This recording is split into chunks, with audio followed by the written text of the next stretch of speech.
Okay, I'll do it. Just make sure you give her back to me. You should buy a brand new MacBook every single year, and you should also get Apple Care for it. Okay, Tim, is that enough? Can I have my cat back now? I've done everything you've asked me to do. Come on, give it back. Come on. Oh, hello. By the way, Apple Music sucks. Isn't that right? Yeah. Okay, so now that the cat and I are free from the clutches of Tim Apple, we can give you our unbiased opinion on why we only buy base model Macs. I'll also be discussing some points why you should potentially get just a base model Mac as well. But for those of you without the patience, I'll throw up a quick summary here for you to read. But make sure you actually do watch the video in full because there are a lot of caveats that I go into in more detail later on. Okay, so I'm gonna be covering this video from a consumer perspective and not just a tech YouTuber perspective because that doesn't really give you the best insight into what you should or shouldn't buy as an everyday user. Now, for me personally, I only ever buy base model Macs, and I have been doing so for 10 years, but I'll get into that a little bit later on. Now, I also do take into consideration that a large number of people will actually buy a Mac and then use it for 5 and up to 10 years. And the advice for those people typically is to max out upgrades whenever they buy a Mac if they're going to be using it for that length of time. And while I do agree with this, the reality is that everyone's budget is different and that's not always possible. The other thing is obviously some people do just upgrade every 2 or 3 years, so I will be covering that as well. And I'm going to be doing 4 main points in this video.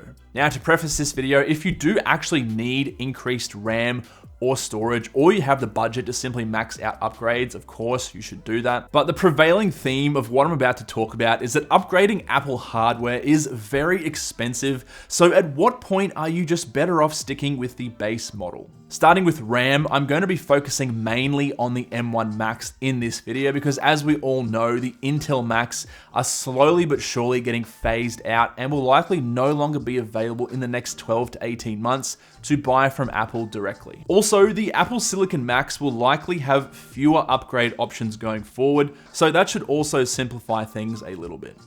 Now guys, the reality with RAM is most of you are going to be totally fine with 8 GB. I've done multiple videos on this channel showcasing what you can accomplish with 8 GB of RAM. Anything from video editing, Photoshop, multitasking, 3D modeling, all that kind of stuff is possible with 8 GB of RAM, especially if you only do it every now and then. The M1 SoC in particular is just so tightly integrated with both software and hardware, and the internal SSD is so fast, so if you do max out your RAM and have to use swap memory, you barely notice the difference. Now, you don't have to worry about the whole SSD swap memory issue with M1 Macs. I've debunked that on multiple videos on my channel. Now, the important thing to stress here is just because you can do a lot of these things with only 8 GB of RAM doesn't mean you should. So if you're doing things like frequent 4K editing, you're using virtualization software like Parallels, or you're doing hardcore 3D modeling, or you're an artist and you use a lot of Photoshop layers or Lightroom, you should strongly consider upgrading your RAM because it's going to give you more performance in the long run. And this is great for people who frequently do those demanding tasks.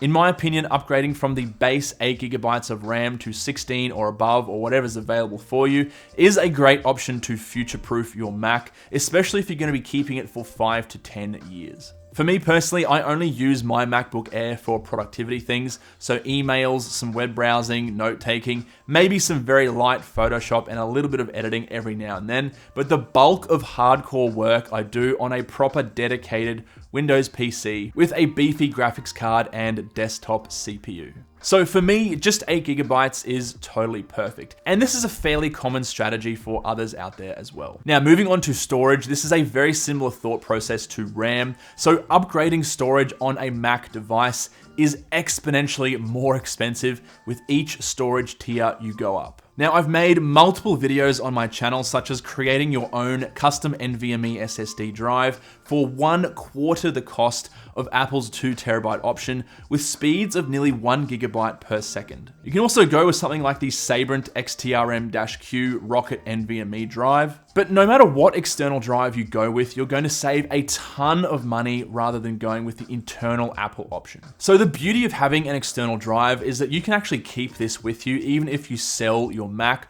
or if you lose your Mac or it gets damaged. And the other thing is that the internal drives of the most recent Mac models are not user replaceable. So if that fails, you're totally screwed. If you do get the 256GB internal SSD base model option on your Mac, that's a lot of room for some important files, quite a few programs, and maybe even a couple of games. And don't forget, you can actually move all of your games, a lot of your programs, and the majority of those files onto an external drive, or you can actually store quite a lot on iCloud Drive and selectively sync them to your internal Mac SSD. This is what I personally use. I use iCloud for my most commonly used files, such as Word documents and invoices and bank statements and that kind of thing. And then I put all of my games and other large programs and large files like movies and videos on an external SSD or hard drive.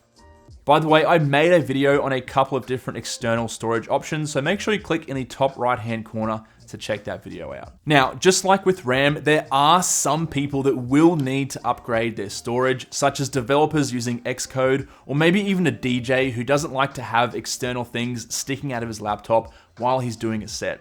That's totally fine as well if you really do need that, or you want the advantage of having all of that internal storage.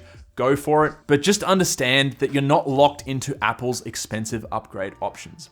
The other thing I hear commonly is naysayers claiming that they don't want to carry around an external SSD or hard drive because it's a laptop, they want to be free from cables and whatnot.